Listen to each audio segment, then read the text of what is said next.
आज की इस वीडियो में आपका बहुत बहुत स्वागत है। आज हम लोग क्लास 10th प्रश्नावली 3.2 का प्रश्न नंबर 3 का पार्ट 4 और पार्ट 5 सॉल्व करेंगे। 3 नंबर आपको प्रश्न में दिया गया कि अनुपातों A1/A2, B1/B2 और C1/C2 की तुलना कर ज्ञात कीजिए कि निम्न रैखिक समीकरणों के युग्म संगत है या असंगत है। तो संगत और असंगत होने के लिए हम 3 बात बताए थे। फिर से हम आपको इस वीडियो में 3 बात आपको बता देते हैं ताकि आपको दोनों प्रश्न बनाने में आपको बहुत सारा मदद मिले।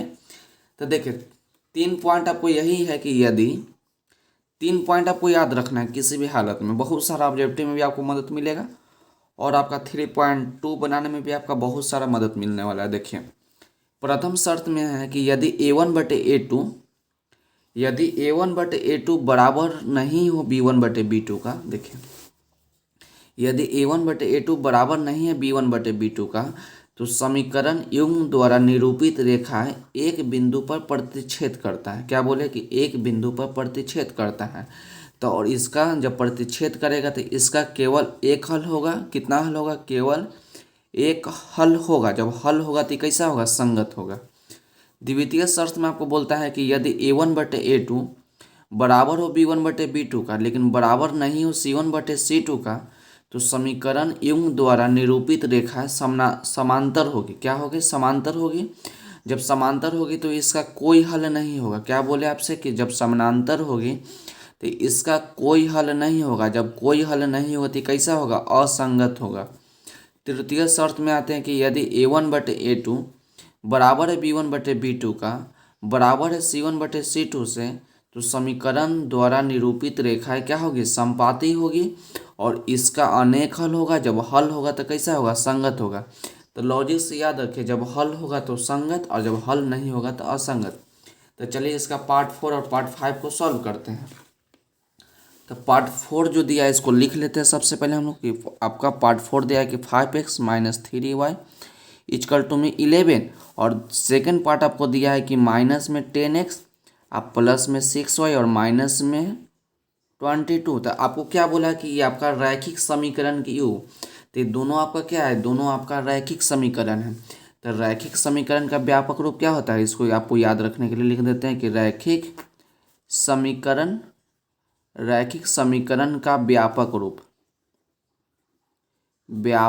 तो रैखिक समीकरण का व्यापक रूप आपका होता है कि ax प्लस में by और प्लस में c इक्वल टू 0। रैखिक समीकरण का व्यापक रूप यही होता है कि ax प्लस में by प्लस में c इक्वल टू 0, जहाँ a क्या है? जहाँ a आपका x का गुणांक है, जहाँ b आपका y का गुणांक और c आपका क्या है? c आपका कांस्टेंट है। तो चलिए ये दोनों आपका रैखिक समीकरण है। तो रैखिक समीकरण का व्यापक रूप में इसको थोड़ा चेंज कर लेते हैं। तो देखिए चेंज करिएगा तो देखिए 5x है अब माइनस में 3y और देखिए इक्वल टू के इधर प्लस में आपका 11 है। तो इक्वल टू के इधर लेंगे तो माइनस में 11, इक्वल टू में क्या होगा? 0। तो इसको हम लोग समीकरण 1 लेट कर लेते हैं। ये आपका आप रैखिक समीकरण का व्यापक रूप में चेंज हो गया। और सेकंड में भी यही करते हैं कि माइनस में 10x प्लस में 6y और देखिए प्लस में 6y होगा और इक्वल टू की इधर आपका माइनस में 22 इधर लेंगे तो प्लस में आपका कितना हो जाएगा? प्लस में आपका 22 इक्वल टू 0 हो जाएगा।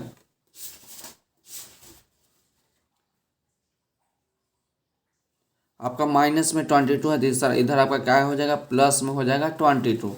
इसके बाद देखिए क्या करते हैं हम। अब इसको थोड़ा डीप में बनाने का प्रयास करते हैं। हम लिखेंगे कि समीकरण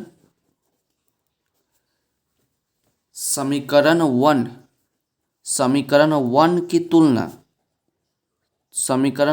की तुलना a1x प्लस b1y और प्लस c1 इक्वल टू 0। क्या आपसे लिखिए समीकरण 1 की तुलना इतना से और उसके बाद लिखेंगे समीकरण 2 की तुलना लिखेंगे कि a2x आप प्लस में b2y और प्लस में c2 इक्वल टू 0 से। तो देखिए देखा जाए तो दोनों आपका व्यापक रूप है। व्यापक रूप क्या होता है? व्यापक रूप आपका एक्स वाई और सी मेन में, इसमें मेन आपका व्यापक रूप में आपका एक्स और वाई है। जो ए और बी है, जो आपका ए जो है आपका एक्स का गुणांक और वाई बी जो है आपका वाई का गुणांक है। तो गुणांक के जगह पर कुछ भी कोई संख्या होगा, ए और बी के जगह पर कोई संख्या होगा।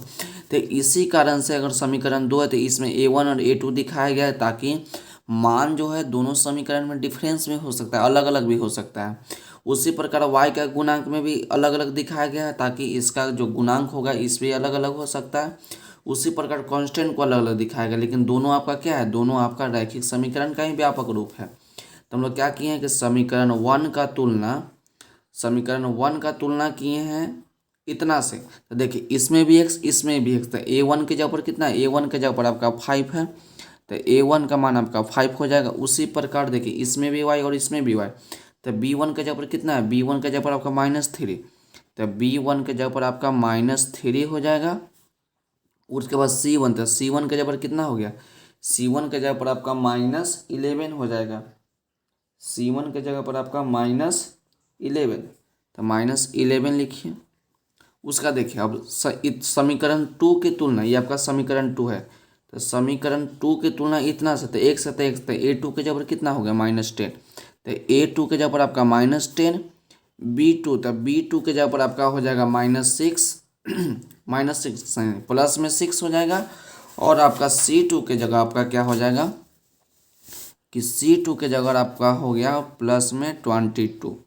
अब उसके बाद देखिए क्या करते हैं, उसके बाद आपको बोलना है कि A1/A2, B1/B2 और C1/C2 निकालना होगा। तो हम निकालते हैं कि A1/A2, तो A1 का मान कितना है, A1 का मान आपका 5 और A2 का मान आपका -10 है, तो 10 लिखिए। 5 से 10 आपका 2 बार में कट जाएगा, ऊपर 1 बचेगा। देखिए नीचे माइनस है, तो माइनस को कभी भी हम लोग ऊपर लिखते तो -1 लगा दीजिए, और नीचे पर क्या बचेगा 2, तो A1/A2 का मान आपका -1/2 आ गया। अब निकालेंगे हम लोग B1/B2 का मान, तो B1 का मान कितना, B1 का मान आपका -3 और B2 का मान आपका 6, तो 3 से 6 आपका 2 बार में कट जाएगा, आपका 1 बार में।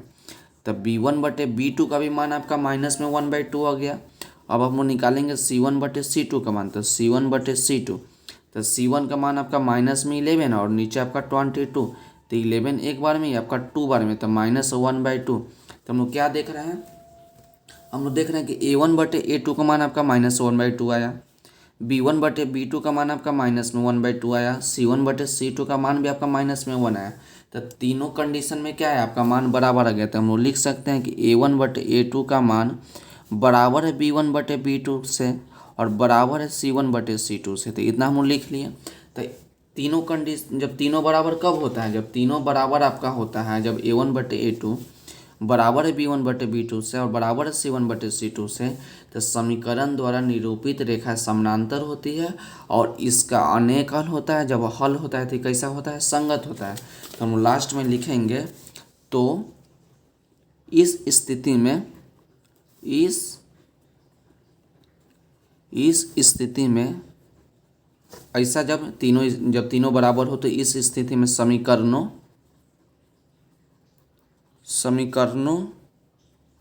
का अपरिमित रूप से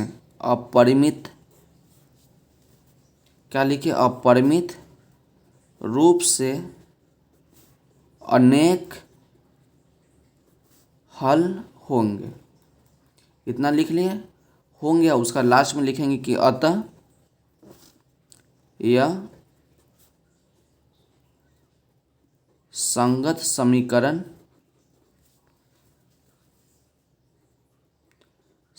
समीकरण युग्म है।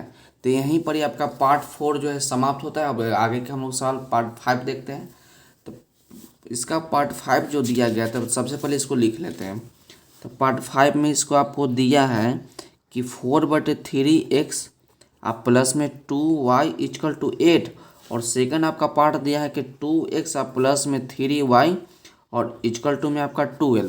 तो इसको सबसे पहले हम क्या करते हैं, इसको हम लोग रैखिक समीकरण का व्यापक रूप में चेंज करते हैं कि 4/3x प्लस में 2y और देखिए = के 8, तो इधर लेंगे तो -8 = 0। तो इसको हम समीकरण 1 लेट कर लिए। उसके बाद क्या करते हैं कि 2x प्लस में 3y और इक्वल टू इधर आपका प्लस में 12 है, तो इधर लेंगे तो माइनस में 12 इक्वल टू 0। तो इसको हम लोग समीकरण 2 लेट कर लेते हैं। देखिए, और पहला सवाल में बनाया कि समीकरण 1 की तुलना इतना से और समीकरण 2 की तुलना इतना से, तो आप लिख भी सकते हैं और नहीं भी लिख सकते, वो आपके ऊपर है। आप सिंपल लॉजिक भी लगा के सोच सकते हैं। देखिए, लॉजिक क्या लगा सकते हैं कि समीकरण 1 में आपका x का गुणांक आपका a1 हो जाएगा, y का गुणांक आपका b1 हो जाएगा और c आपका इतना हो जाएगा। उसी प्रकार समीकरण 2 में जब इसमें a1 लिया तो इसमें a2 लीजिए, इसमें b2 लीजिए और इसमें c2 लीजिए। तो a1 का मान आपका कितना हो जाएगा, a1 का मान आपका 4/3 हो जाएगा, b1 का मान आपका y का गुणांक तो 2 हो जाएगा और c1 का मान आपका -8 हो जाएगा। तो इतना लिख लिए। उसका क्या कीजिएगा, उसका समीकरण 2 में आइएगा तो इसमें 2 में आया तो इसमें a1 लिए तो इसमें a2 लीजिए, a2 का मान आपका 2 हो जाएगा, b2 का मान आपका y का गुणांक तो 3 हो जाएगा। उसी प्रकार c2 का गुणांक आपका कितना हो जाएगा -12। तो उसके बाद हम निकालेंगे a1/a2। तो निकालिए a1/a2। तो a1/a2, तो a1 का मान कितना है, a1 का मान आपका 4/3 है और मेन बट आपका ये वाला हो जाएगा और a2 का मान कितना हो जाएगा 2। तो देखिए, ऊपर इसके नीचे कुछ नहीं तो 1, तो ऊपर वाला को हम सेम लिखते हैं, मेन बट आपको याद रखेंगे, मेन बट आप कही है तो ऊपर वाला का सेम और नीचे वाला जो रहेगा उसको पलट के लिखेंगे। तो 2/1 है तो 1/2 कर दीजिए। तो 2 से 4 आपका 2 बार में तो कितना हो जाएगा 2/3। मतलब a1/a2 का मान आपका आ गया 2/3। उसका निकालते हैं b1/b2। तो जब b1/b2 निकालेंगे तो b1 का मान आपका 2 और b1 का मान 2 और b2 का मान आपका 3। तो b1/b2 का मान आपका 2/3 आ गया। उसका निकालते हैं c1/c2। तो c1 का मान आपका -8 और c2 का मान आपका -12। तो -12 तो माइनस से माइनस कट जाएगा और 4 के टेबल से काटेगा तो 2 बार में 8 और 3 बार में 12। तो ये भी आपका 2/3 आ गया। तो इसमें भी हम लोग क्या देख रहे हैं, इसमें देख रहे हैं कि a1/a2 का मान आपका 2/3 आया, b1/b2 का मान भी 2/3 आया और c1/c2 का मान भी आपका 2/3 आया। तो तीनों कंडीशन क्या आ गया कि a1/a2 का मान बराबर है b1/b2 से और बराबर है c1/c2 से।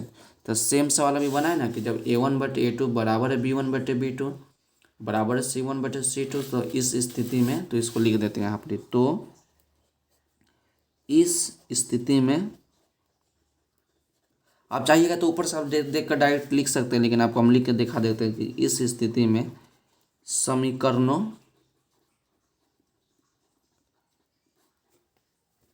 समीकरणों का अपरिमित रूप से अनेक हल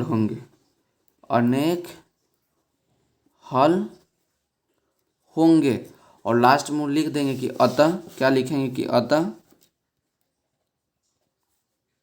यह कैसा हो जाएगा, यह जब हल होंगे तो आपका संगत होगा, अतः यह संगत समीकरण युग्म है। तो यहीं पर आपका क्या होता है, यहीं पर आपका पार्ट 4 और पार्ट 5 जो है समाप्त होता है। तो आज के वीडियो के लिए बस इतना ही। मिलते हैं अगले वीडियो में। अगर वीडियो अच्छी लगी हो तो चैनल को लाइक, सब्सक्राइब और शेयर जरूर करें।